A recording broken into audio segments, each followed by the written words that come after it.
Imagina un documento secreto elaborado por expertos del gobierno estadounidense, que revela un plan para mantener el control social, incluso si eso significa inventar enemigos y conflictos.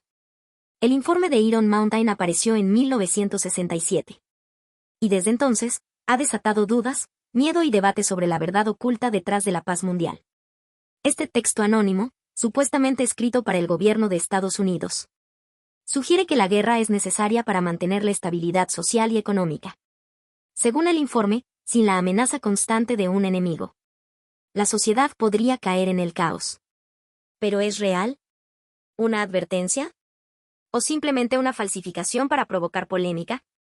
Sección 1. Introducción y contexto del informe. En plena Guerra Fría, en un clima marcado por la desconfianza y el temor a la aniquilación global, surgió un documento que, hasta el día de hoy, sigue generando debate, sospechas y hasta escalofríos. El informe de Iron Mountain comienza con la presentación de un supuesto hallazgo perturbador, un estudio clasificado, elaborado por un grupo de intelectuales y estrategas de alto nivel, cuya existencia, según el prefacio del libro, se mantuvo en secreto durante varios años. Su contenido, por lo tanto, no estaba destinado al público. Fue concebido para ojos privilegiados dentro del gobierno de los Estados Unidos. Según el texto, el informe habría sido encargado por el gobierno federal durante la administración de John F. Kennedy, y su objetivo era tan ambicioso como inquietante: analizar los fundamentos que sostienen la estabilidad social y determinar cómo preservarla, en un hipotético escenario donde la guerra dejara de existir. A partir de ahí, el lector se encuentra con una idea provocadora, casi impensable en los términos tradicionales de la política y la paz. ¿Es posible que la guerra no solo sea inevitable, sino funcional? ¿Que sirva, en realidad, como un mecanismo indispensable para la organización de la sociedad? Y más aún, ¿qué pasaría si esa guerra desapareciera? La introducción del informe no se limita a exponer esta pregunta como un ejercicio académico, sino que la plantea con crudeza estratégica. No se trata de valorar la guerra desde una perspectiva ética o moral, sino de examinar su función estructural. La paz, dice el documento, no puede considerarse únicamente como la ausencia de conflicto armado, sino como un estado que debe ser sustentado por otros mecanismos sociales igualmente eficaces, aunque no necesariamente menos inquietantes. El texto menciona que este estudio fue desarrollado en un lugar real, el Iron Mountain, en el estado de Nueva York. Este es un centro subterráneo, auténtico, destinado al almacenamiento de archivos gubernamentales y corporativos. Es precisamente este dato el que ha alimentado parte del misterio. El lugar existe, es altamente seguro, y su nombre aparece como título del informe. ¿Coincidencia? ¿Sátira bien construida? ¿O prueba velada de autenticidad? El supuesto equipo de expertos, compuesto por académicos, economistas, sociólogos, militares y especialistas en sistemas, habría trabajado durante años sin acceso directo a la prensa ni a la opinión pública. El autor del prólogo, identificado solo como Leonard Lewin, quien años después se atribuyó la publicación, describe que uno de los miembros del grupo, a quien llama X, decidió filtrar el informe por considerarlo demasiado importante como para mantenerse en secreto. Según su relato, el contenido del documento era tan perturbador que incluso ponerlo en circulación constituía un acto de valentía. Desde las primeras páginas, se establece con claridad el objetivo central del estudio: si el sistema mundial llegase a alcanzar una paz duradera, ¿cómo podrían las estructuras de poder, de economía y de control social mantenerse en pie? La guerra, afirman, no solo moviliza recursos, sino que también justifica jerarquías, disciplina a las masas y canaliza tensiones internas. Es, en otras palabras, una institución funcional. En este sentido, el informe plantea que la desaparición de la guerra no debe asumirse automáticamente como deseable, sino que exige considerar que otras formas podrían cumplir su misma función. Aquí se abre la puerta al verdadero corazón del documento: el análisis frío y calculado de la guerra como un instrumento de ingeniería social, más allá del sufrimiento humano que provoca.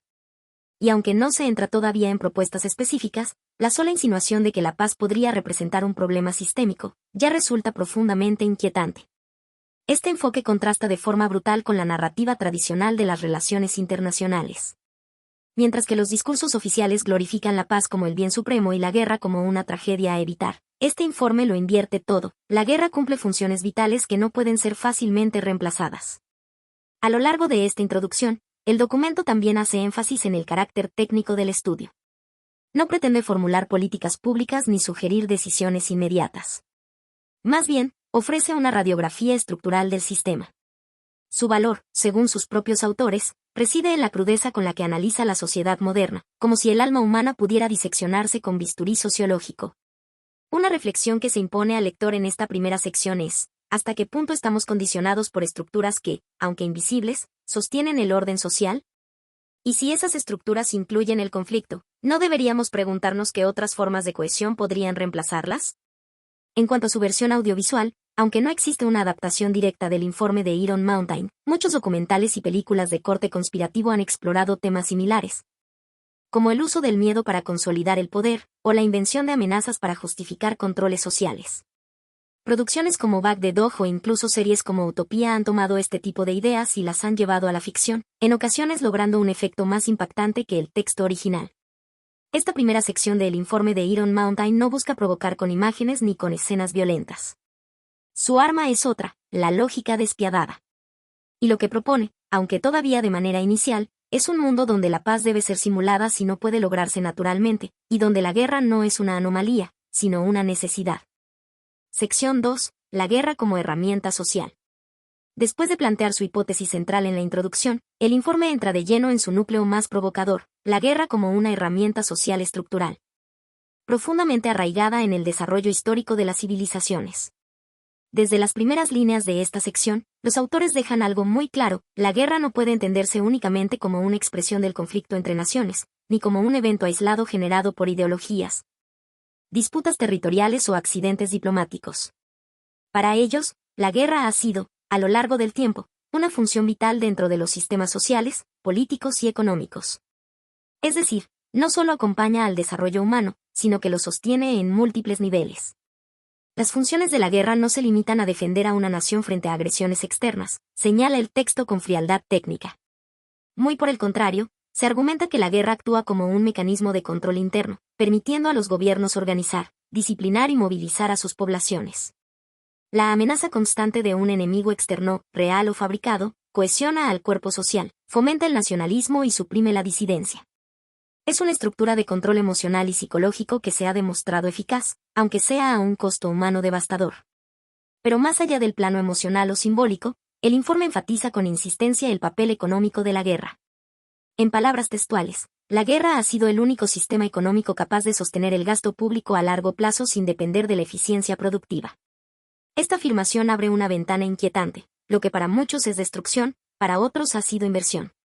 Las guerras movilizan recursos, generan empleo, dinamizan industrias completas, desde la metalurgia hasta la farmacéutica, y justifican enormes presupuestos que, en tiempos de paz, serían impensables.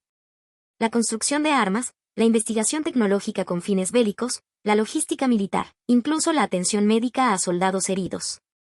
Todo forma parte de un engranaje que mantiene viva la economía de muchos países. Sin conflicto, ¿qué justificación tendría ese nivel de gasto? Desde una perspectiva estrictamente técnica, se sugiere que la guerra funciona como una válvula de escape. Al absorber el excedente económico y de mano de obra, ayuda a prevenir crisis estructurales. En tiempos de desempleo masivo o estancamiento económico, un conflicto armado puede ser, literalmente, un reseteo funcional. Este argumento no es nuevo. Ya a mediados del siglo XX, economistas como John Maynard Keynes habían propuesto que el gasto público sostenido podía levantar economías en crisis, aunque en su caso sin vincularlo directamente a la guerra. El informe de Iron Mountain, sin embargo, va mucho más allá. Sostiene que la guerra no solo ha sido una excusa para el gasto público, sino su motor estructural. El texto entra luego en el ámbito político. Aquí se analiza cómo la guerra legitima el poder del Estado, le otorga atribuciones extraordinarias, lo autoriza a restringir libertades, aumentar impuestos, censurar medios y vigilar a su población. Bajo la justificación de la seguridad nacional, la guerra permite la consolidación de estructuras autoritarias, incluso dentro de regímenes que se proclaman democráticos. En este punto, una frase se destaca con particular fuerza: la guerra otorga al Estado la autoridad que ninguna crisis interna puede justificar por sí sola. Es decir, la guerra da poder. Y no cualquier poder, sino un poder que escapa al debate, que se justifica a sí mismo, que convierte al gobierno en guardián y verdugo, protector y amenaza. Ahora bien, si todo esto es cierto, si la guerra ha sido una institución funcional más que un accidente histórico, entonces el siguiente paso es lógico y perturbador: ¿qué ocurriría si la humanidad alcanzara la paz absoluta? Lejos de celebrarlo como una utopía alcanzada, los autores del informe lo ven como una crisis funcional del sistema. Sin guerra, desaparecen los mecanismos que durante siglos han servido para canalizar tensiones internas, organizar economías y consolidar poderes. La paz total, paradójicamente, se convierte en un problema. El texto sugiere que una sociedad pacífica requeriría la invención de instituciones alternativas que cumplan las mismas funciones: control de población, gasto público sostenido, cohesión social a través del miedo o la amenaza. Y aquí surge una reflexión más profunda, casi filosófica. ¿Es el ser humano capaz de vivir sin conflicto, o simplemente lo disfraza bajo nuevas formas? A lo largo de esta sección, no hay nombres propios que intervengan directamente en la narrativa, pues el tono se mantiene impersonal, técnico, casi clínico. Sin embargo, detrás de cada párrafo se percibe la voz de analistas que no temen enfrentarse a las verdades más incómodas del poder moderno.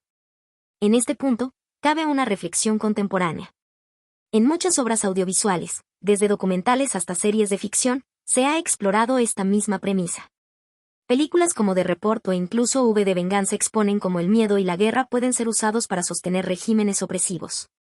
Lo interesante es que estos relatos, aunque ficcionados, suelen tener más impacto emocional que el frío lenguaje técnico del informe. Sin embargo, su origen conceptual puede rastrearse hasta este tipo de análisis impiadoso que propone el informe de Iron Mountain.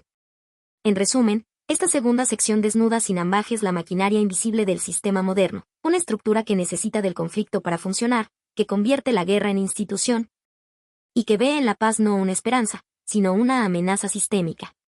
Una lectura tan escalofriante como reveladora. Sección 3. La supuesta inviabilidad de una paz duradera. Tras haber expuesto con frialdad el papel funcional de la guerra como columna vertebral del orden económico y social, el informe de Iron Mountain da un paso más allá y lanza una afirmación que, para muchos, roza lo impensable. La paz duradera no solo es improbable, sino profundamente indeseable para el sistema actual. Así comienza esta tercera sección del informe, dejando atrás cualquier noción romántica de una humanidad armoniosa para enfrentarse, con lógica descarnada, a lo que los autores consideran una realidad estructural. Un mundo sin guerra sería un mundo sin control, sin cohesión y sin dirección. En sus propias palabras, una paz absoluta conduciría inevitablemente al colapso de las estructuras sociales actuales. ¿Por qué? Porque, como ya se ha argumentado anteriormente, la guerra no es solamente una calamidad, es una institución. Y como tal, cumple funciones insustituibles dentro del modelo moderno de civilización. La desaparición de la guerra, dice el texto, generaría una crisis económica inmediata. Millones de empleos desaparecerían casi de la noche a la mañana: trabajadores de fábricas militares, técnicos, científicos, logísticos, personal médico especializado, e incluso los propios soldados quedarían sin función. Además, las industrias relacionadas, desde la producción de materiales estratégicos hasta los sectores tecnológicos subsidiarios, se derrumbarían como fichas de dominó. No existe actualmente ninguna actividad alternativa conocida que pueda absorber, de forma comparable, la fuerza laboral y el capital invertido en los sistemas militares. Señala el informe con un tono tan preciso como inquietante. Este punto resulta particularmente importante si se considera que, en muchos países, el presupuesto de defensa representa uno de los motores clave de inversión estatal. Sin guerra ni amenaza de guerra, esa inversión perdería legitimidad ante la opinión pública. Y si no hay un nuevo motivo, igual de convincente, para mantener esos recursos en movimiento, el sistema colapsaría sobre su propio peso. Pero el problema no es únicamente económico. El informe también aborda la dimensión social y psicológica de esta paz imposible. La guerra, se argumenta, cumple funciones de cohesión que ningún sistema actual ha logrado reproducir. Ante una amenaza común, las divisiones internas se difuminan. Las clases sociales se alinean.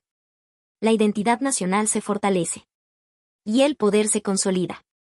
Una sociedad en paz perpetua se fragmentaría en conflictos internos de orden impredecible, señala el texto, advirtiendo que sin un enemigo exterior, los odios, frustraciones y tensiones contenidas por generaciones podrían explotar hacia adentro. En otras palabras, el caos no vendría del exterior, sino del alma misma de la sociedad que, despojada de su válvula de escape, se desmoronaría desde adentro. Aquí surge una de las ideas más provocadoras de todo el informe: si la guerra desaparece, será necesario reemplazarla por otras formas de conflicto institucionalizado. No porque el ser humano sea violento por naturaleza, aunque el texto sugiere que eso también podría ser cierto, sino porque el sistema no ha evolucionado para funcionar sin tensión organizada. Este punto abre una nueva línea de pensamiento que será desarrollada más adelante, pero que ya se introduce en esta sección: la posibilidad de simular conflictos, fabricar amenazas, O incluso crear instituciones sustitutas que repliquen las funciones estructurales de la guerra, sin necesidad de violencia directa. Desde la competencia ideológica hasta crisis ambientales simuladas, todo puede ser considerado, siempre que funcione como instrumento de cohesión. Una frase clave resume esta inquietante conclusión: la paz no es simplemente la ausencia de guerra. Es un vacío funcional que debe ser llenado para evitar la disolución del orden social. Esta afirmación, por sí sola, da un vuelco radical a todas las esperanzas depositadas durante siglos en la idea de una humanidad pacificada. En este punto, es inevitable recordar algunas distopías literarias que, sin citar el informe, parecen inspiradas en sus conclusiones. En 1984, de George Orwell, el estado de guerra permanente entre potencias sirve precisamente para mantener el control social y justificar la represión. En Un mundo feliz, de Aldous Huxley, la paz se consigue mediante una anestesia emocional que elimina la pasión, el arte y la libertad. Ambas obras, aunque muy distintas, coinciden con la tesis central del informe: una paz verdadera no puede sostenerse sin alterar radicalmente la condición humana y sus estructuras sociales. Lo más impactante de esta sección es que no se limita a advertir sobre los problemas de una paz duradera, los describe como inevitables, incluso peores que la guerra misma. La idea no es moralizar ni escandalizar, sino plantear una verdad estructural, incómoda y pragmática. Y si algo queda claro tras esta lectura, es que la desaparición del conflicto no necesariamente traerá armonía, sino incertidumbre y caos. Sección 4. Alternativas propuestas para sustituir la guerra. Tras declarar abiertamente que una paz permanente sería insostenible para el orden social moderno, el informe de Iron Mountain se adentra ahora en una de sus secciones más polémicas y perturbadoras. ¿Qué pasaría si no hubiera guerra, pero la simuláramos? Este capítulo, tal vez el más cínico de todos, propone lo que en esencia puede describirse como una ingeniería del miedo. Si la guerra ya no puede usarse como herramienta real, se necesita crear un sustituto que cumpla las mismas funciones estructurales, aunque sea por medios artificiales. Así comienza el análisis de las alternativas planteadas por los expertos: tácticas, escenarios y estrategias diseñadas para mantener el control de las masas. Justificar el gasto público y preservar el orden sin recurrir a combates reales. Una amenaza percibida es tan eficaz como una amenaza real, afirma el documento con claridad. Con esa lógica en mente, se proponen una serie de conflictos simulados, capaces de generar cohesión interna, justificar vigilancia extrema y sostener un aparato de control tan eficaz como el bélico. Una de las primeras ideas que el informe menciona es la fabricación de enemigos artificiales. Ya sean organizaciones terroristas, potencias emergentes o ideologías extremas, lo importante no es que estas entidades representen una amenaza real, sino que la población crea que lo son. El enemigo es una necesidad psicológica y estructural, se afirma, y eliminarlo sin reemplazo podría dejar a las masas desorientadas, sin propósito o, peor aún, rebeldes. Otra estrategia que se menciona es la amenaza desde el espacio exterior o fenómenos naturales simulados, como la posibilidad de un asteroide en trayectoria de colisión, o catástrofes globales amplificadas mediáticamente. Estas amenazas tendrían la ventaja de ser universales, es decir, afectar a toda la humanidad, y por lo tanto, permitir la cooperación global sin necesidad de declarar guerras reales entre países. En este punto, el informe plantea un escenario interesante: la amenaza medioambiental como sustituto funcional de la guerra. Un colapso ecológico masivo podría justificar restricciones económicas, redistribución de recursos, movilización científica y hasta vigilancia poblacional bajo el pretexto de proteger el planeta. Se menciona en una sección que parece adelantarse décadas a los debates actuales sobre el cambio climático. Es importante aclarar que el informe no niega los problemas ecológicos, sino que los considera útiles como herramientas de cohesión política y social si se gestionan desde el miedo. Otra de las ideas más inquietantes es la creación de crisis económicas o sanitarias artificiales, controladas desde esferas de poder, con el fin de introducir medidas extremas que serían inaceptables en tiempos de paz real. La limitación de libertades individuales es más tolerable cuando se presenta como necesaria para la seguridad colectiva, afirma el texto, y con esta premisa, se justifican estados de excepción. Vigilancia masiva e incluso racionamientos o confinamientos temporales. Aquí entra en juego el papel crucial de los medios de comunicación y la manipulación psicológica. El informe dedica varios apartados a explicar cómo la narrativa controlada de los hechos puede ser tan efectiva como la realidad misma.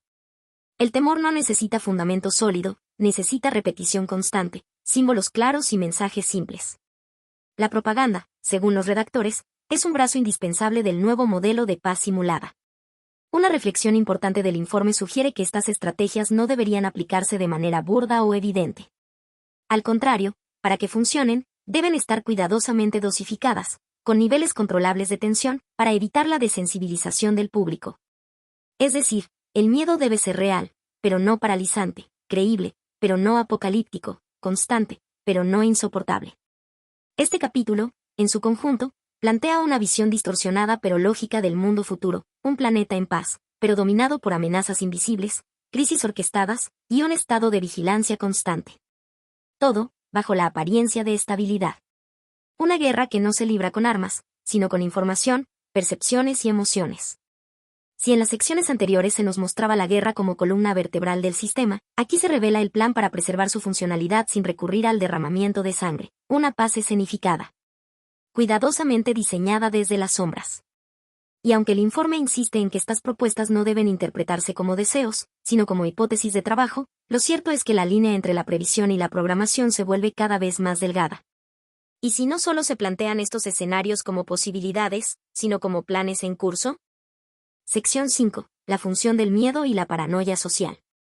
En este tramo del informe de Iron Mountain, los autores entran de lleno en uno de los ejes psicológicos más crudos del sistema de control social, el miedo. No como emoción pasajera, sino como instrumento político estructural. Un recurso tan antiguo como efectivo. Esta sección no solo lo describe, lo disecciona. Desde el principio, el texto sostiene una idea inquietante: el miedo es el pegamento invisible que mantiene unido el tejido social. Pero no cualquier miedo, sino aquel que es colectivo, constante y dirigido desde arriba. El temor a la destrucción externa, sea real o no, permite una cohesión interna que difícilmente puede alcanzarse por medios pacíficos, señala el informe con frialdad quirúrgica. Y es que para que una sociedad funcione bajo ciertos modelos de orden, no basta con estructuras legales o económicas. Hace falta un componente emocional que mantenga al individuo contenido. Y ese componente, dice el informe, es la paranoia compartida. Es decir, la sensación de estar bajo amenaza, de forma permanente. Durante esta sección, se repasan ejemplos históricos en los que el miedo a una amenaza externa o interna ha permitido justificar estados de excepción, recortes de libertades o vigilancia masiva. Y se concluye que estas situaciones no son anomalías del sistema, sino parte integral de su diseño. La amenaza continua, aunque difusa, es más útil que la guerra abierta, ya que permite extender el control sin la destrucción física que la guerra implica, expone con claridad el documento. Aquí, el informe no se limita a proponer ideas hipotéticas. Habla directamente del uso del miedo como arma de gestión social. Un miedo que se infiltra en todos los niveles de la vida cotidiana, desde la educación hasta los medios de comunicación, desde las relaciones laborales hasta la política internacional. Cada nivel debe reforzar la narrativa de que algo terrible podría pasar en cualquier momento, y que por eso hay que obedecer, adaptarse, y no cuestionar. El texto menciona, por ejemplo, la importancia de mantener a la población en un estado de ansiedad controlada, donde la seguridad sea una prioridad tan alta, que incluso la libertad personal se sacrifique con gusto. Una sociedad que teme, renuncia sin resistencia a sus derechos más básicos si se le promete protección, concluyen los autores. Este principio se ha visto reflejado una y otra vez a lo largo del siglo XX, y más allá. Uno de los efectos más perversos del uso estructural del miedo, según el informe, es que el enemigo puede volverse interno. Si no hay una nación extranjera que amenace, entonces se puede generar una figura desde adentro, disidentes, ideologías peligrosas, ciudadanos que no se alinean con la narrativa oficial. En ese punto, la vigilancia no se limita a los militares o a la policía, sino que se convierte en un asunto cotidiano, comunitario, incluso familiar. Este es el momento en que el texto establece la relación directa entre paranoia social y pérdida de libertades individuales. Cuanto más se teme, menos se exige libertad. O, mejor dicho, se intercambia libertad por sensación de seguridad. El ciudadano teme más al caos que al control, remarca el informe. Desde esta óptica, el miedo no es un fallo del sistema, es el sistema. Y la paranoia, esa constante sospecha de que algo o alguien conspira contra la seguridad, se vuelve el ambiente natural. Como una neblina invisible que todo lo cubre, que impide ver con claridad, pero que se acepta porque da la sensación de que algo, o alguien, nos está cuidando. Aquí, la reflexión se vuelve profundamente filosófica. ¿Qué es más peligroso, vivir bajo la amenaza de un enemigo real, o bajo el miedo inducido por un enemigo inventado? ¿Hasta qué punto puede una sociedad conservar su humanidad si acepta vivir sometida a una vigilancia constante, alimentada por una amenaza que tal vez nunca existió? Este capítulo termina con una advertencia silenciosa. El miedo, usado como arma de control, no tiene límites naturales. Puede evolucionar, mutar, infiltrarse en todos los aspectos de la vida, hasta que la única libertad que quede sea la de tener miedo. Y si la guerra fue alguna vez el teatro donde se representaban los grandes conflictos humanos, el miedo ha tomado ahora el escenario, convirtiéndose en el protagonista silencioso, pero omnipresente. Sección 6. Crítica y controversia del informe. A esta altura del informe de Iron Mountain, el tono cambia. Ya no se trata solo de analizar las funciones sociales de la guerra ni de especular sobre sustitutos pacíficos. En esta sección final, lo que entra en juego no es la guerra, sino la verdad misma del informe. Desde el momento en que este documento se filtró y fue publicado en el siglo XX, el debate ha estado encendido. Se trata de un reporte auténtico, ¿elaborado realmente por un grupo secreto de expertos del gobierno de los Estados Unidos? ¿O estamos ante una sátira inteligentemente disfrazada de documento oficial? ¿Una obra de denuncia? ¿Un experimento social? ¿Una conspiración vestida de ficción? La controversia es profunda porque el contenido del informe no es neutro. Acusa directamente a las estructuras de poder de sostener el orden global a través de la guerra, el miedo y la manipulación sistemática de la población. No hay adornos, no hay eufemismos. Es un texto frío, clínico, y por momentos, escalofriantemente lúcido. Y eso, para muchos, lo vuelve demasiado perturbador para ser falso, y demasiado peligroso para ser verdadero. Desde el primer momento, quienes defendieron la autenticidad del informe señalaron que ningún autor satírico podría haber construido un análisis tan coherente, tan bien estructurado y tan cercano a las decisiones reales que se toman en círculos de poder. De hecho, algunos sostienen que muchas de las ideas propuestas en el documento, como el uso de amenazas artificiales, enemigos ficticios o la vigilancia masiva, coinciden de manera inquietante con políticas aplicadas décadas después, lo que haría pensar que no estamos ante una simple obra de ficción. Sin embargo, el otro bando asegura que todo es una construcción literaria, diseñada para hacer pensar al lector, provocar incomodidad y exponer los extremos del pensamiento tecnocrático y utilitario. Según esta visión, el informe sería una sátira política, en la línea de obras como Un Mundo Feliz o 1984, solo que escrita en el lenguaje frío de los burócratas. Uno de los elementos más llamativos que alimenta la polémica es que el propio autor del libro, Leonard Lewin, confesó haber escrito el texto como una obra ficticia. Una sátira que pretendía denunciar el pensamiento militar industrial de su época. Sin embargo, incluso después de esa confesión, muchos han sostenido que esa revelación fue forzada, o simplemente una coartada para evitar represalias, censura o desacreditación pública. Esta ambigüedad es, en sí misma, parte del magnetismo del informe de Iron Mountain. Porque aunque se afirme que es ficticio, lo que dice resuena con fuerza en el mundo real. Algunos lo han citado en debates políticos, lo han usado como base para teorías de conspiración, o incluso lo han integrado a discursos que denuncian el complejo militar industrial y el control psicológico de masas. Lo importante no es si el informe es real, sino si lo que dice sucede en la realidad, comentan algunos lectores que defienden su valor más allá de la autoría. Y es aquí donde la reflexión se profundiza. Si un documento ficticio es tan creíble que parece verdadero, ¿qué dice eso de la realidad misma en la que vivimos? Estamos tan habituados a las lógicas de control, miedo y guerra que, cuando se exponen de forma brutal, ya no parecen exageraciones, sino descripciones. Al final, el informe de Iron Mountain se vuelve un espejo incómodo. No importa si es verdad o sátira, confidencial o fabricado. Lo perturbador es que el lector, en el fondo, lo reconoce. Reconoce en sus líneas el mundo que lo rodea. Un mundo en el que el miedo se usa como política, la guerra como herramienta económica, y la paz, como una amenaza al orden establecido. Y esa es, quizás, la ironía más cruel de todas. Sección 7. Mensajes y enseñanzas del informe para hoy. Cuando se llega a esta última sección del informe de Iron Mountain, el lector ya no está frente a un simple análisis teórico. No. Lo que se presenta aquí es, en esencia, una provocación directa a nuestras certezas más cómodas. El documento no concluye con una lista de soluciones ni con optimismo ingenuo. Lo que deja es algo mucho más inquietante, un espejo crudo de la relación histórica entre guerra, poder y sociedad. Desde el inicio, una de las ideas centrales que se mantiene firme hasta el final es esta: la guerra no es solo una tragedia humana, sino también una estructura funcional dentro del orden moderno. Durante siglos, ha sido la válvula de escape que mantiene el equilibrio económico, fortalece el nacionalismo, canaliza tensiones internas y, lo más crudo, justifica el poder de los gobiernos. En otras palabras, el informe nos invita, o mejor dicho, nos desafía a ver la guerra no como una anomalía, sino como una herramienta brutal, sí. pero útil para quienes están en la cima de las jerarquías sociales y políticas. Y esto no se dice con cinismo, sino con una objetividad escalofriante. Como una autopsia moral al cuerpo del sistema. La función principal de la guerra no es la defensa nacional, se llega a afirmar en el texto. Es la estabilización interna del sistema social. Esa frase, tan cortante como un bisturí, resume el tono general del documento. Porque si la guerra sirve para estabilizar, entonces la paz, paradójicamente, se convierte en una amenaza al equilibrio que conocen los que gobiernan. ¿Cómo mantener una sociedad dócil, productiva y controlada, si se eliminan los enemigos externos? ¿Qué narrativa unificará a las masas si no hay algo a lo que temer? Y aquí llegamos al punto más perturbador del informe: la paz no es rentable. No es controlable. No es funcional. Pero entonces, ¿qué mensaje queda para nosotros, lectores del siglo XXI? Lo primero es una advertencia sobre la manipulación del miedo.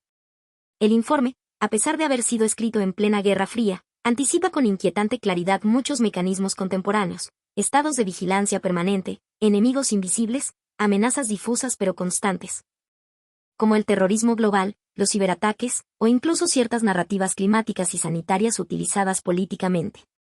No se trata de negar los problemas reales, sino de cuestionar cómo se usan esos problemas para justificar medidas de control.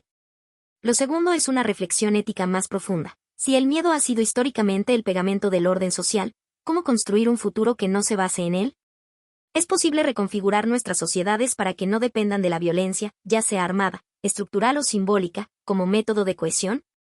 La enseñanza aquí no es cómoda, pero sí necesaria. Hay que desconfiar de las soluciones fáciles que apelan al conflicto, al enemigo y al sacrificio como forma de redención colectiva.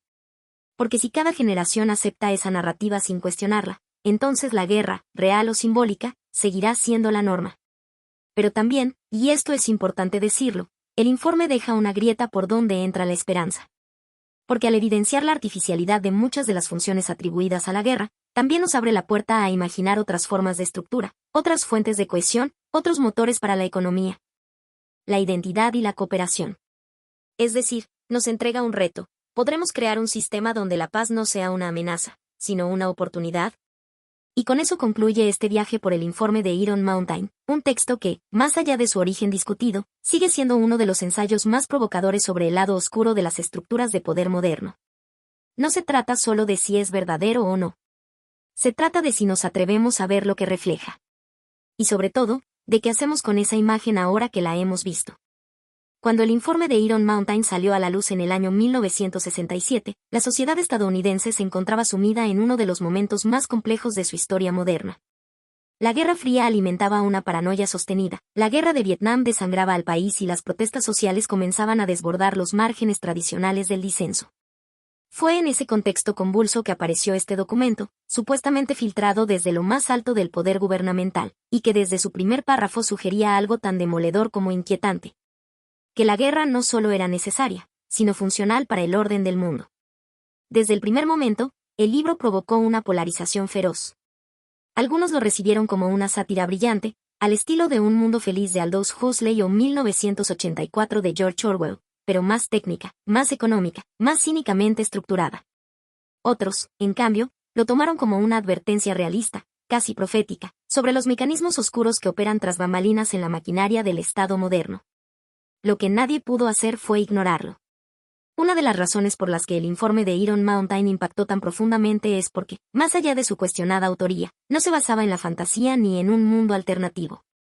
Se apoyaba en una lógica interna rigurosa, fría, casi burocrática, que recordaba al lenguaje impersonal de los informes militares y económicos. Esta frialdad, de hecho, era parte del efecto: hablar de la guerra como si fuera una herramienta económica más, sin apelar a la moral ni al sufrimiento humano, producía un eco inquietante. Porque obligaba al lector a preguntarse si, en efecto, esa era la forma en que se discutían estos temas dentro de los círculos de poder.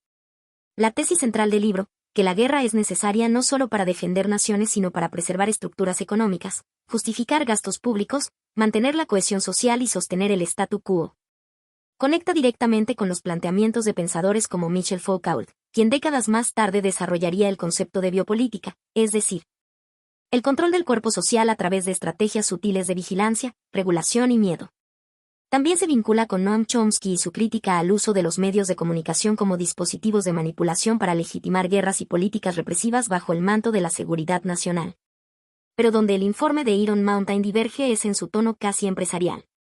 Mientras Foucault o Chomsky apelan al análisis crítico desde la filosofía o la lingüística, este texto habla el idioma de los comités secretos y las decisiones ejecutivas. Y ahí radica parte de su fuerza. Es como si uno estuviera leyendo un documento interno filtrado desde el corazón del poder, no un tratado ideológico. Esa simulación lo hace, para muchos, más impactante que cualquier manifiesto político. Ahora bien, comparado con la teoría clásica de Thomas Hobbes, quien sostenía que sin un leviatán, es decir, sin un Estado fuerte que controle la violencia, la humanidad caería en la guerra de todos contra todos. El informe da un giro perturbador. No solo el Estado controla la violencia, sino que en ocasiones la necesita para mantener su propia legitimidad. Esto subraya una visión mucho más escéptica de la paz, no como un ideal ético, sino como un riesgo político. En cuanto a su recepción, el libro fue tanto un éxito editorial como un campo minado para la crítica.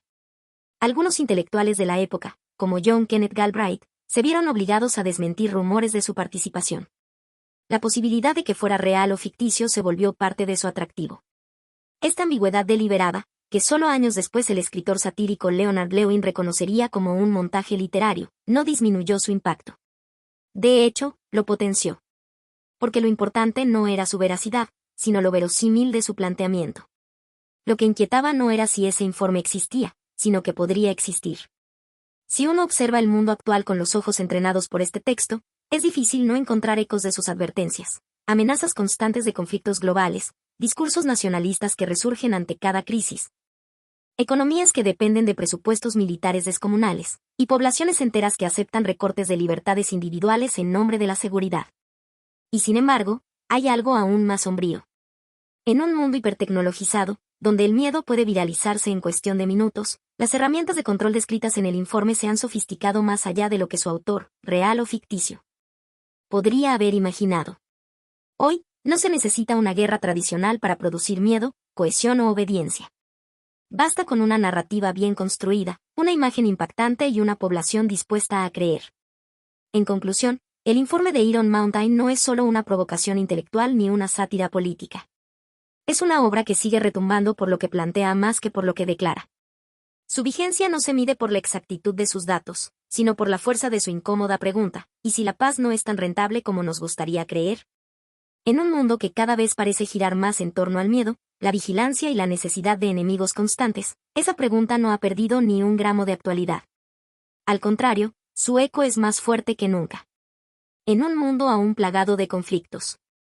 Este informe nos invita a reflexionar sobre la naturaleza del poder y la guerra. ¿Son los conflictos una necesidad inevitable? ¿O solo un medio para perpetuar estructuras que nos dominan? El informe de Iron Mountain nos obliga a mirar más allá de las noticias oficiales. A cuestionar el discurso del poder. Y a preguntarnos: ¿qué precio estamos dispuestos a pagar por la paz? ¿Qué opinas tú? ¿Crees que la guerra es una herramienta necesaria para el control? Déjamelo en los comentarios. Suscríbete para más videos que exploran las verdades ocultas detrás de la historia. Y comparte este video si te gusta pensar más allá de lo evidente.